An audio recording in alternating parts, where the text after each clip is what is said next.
What happens when Somali pirates hijack a Russian cruise ship? On May 5, 2010, a Russian cruise ship carrying 25,000 tons of gasoline was sailing 250 miles off the coast of Somalia in the Gulf of Aden. Because there was no naval escort, it was targeted by Somali pirates. The pirates used grappling hooks to board the ship. The captain noticed them and immediately ordered the engines shut down. All crew members hid in the safe room. Then they quickly sent a distress call to the Russian Navy. The Marines received the signal and sent 2 speedboats to the scene. They arrived shortly after. The team leader checked through binoculars and saw the ship was completely dark and eerily quiet. Just as he got closer to investigate, the ship's searchlight lit up, and a burst of bullets came flying toward them. Because the ship was full of gasoline, the Marines didn't dare fire back. They had no choice but to retreat quickly. One soldier was shot and fell into the water. Then another speedboat was hit and exploded, throwing all soldiers overboard. The Russian troops were forced to fire suppressive shots, while also scrambling to rescue their teammates from the water. The leader finally got his team out safely, but one unconscious soldier was left behind.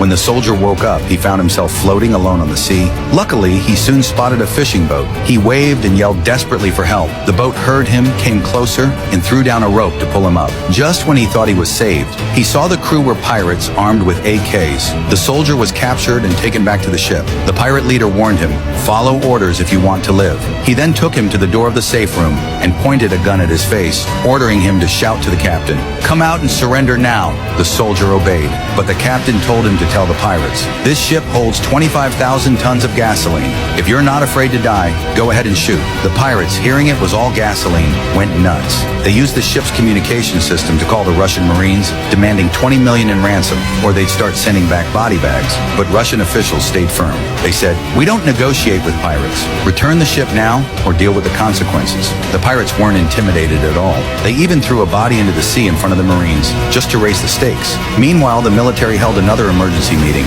They found out the pirate leader used to be an African warlord, brutal and ruthless. And if he didn't get the ransom, he might kill again out of revenge. But the female officials still refused to pay. The military slammed the table in anger, saying they'd handle this their own way.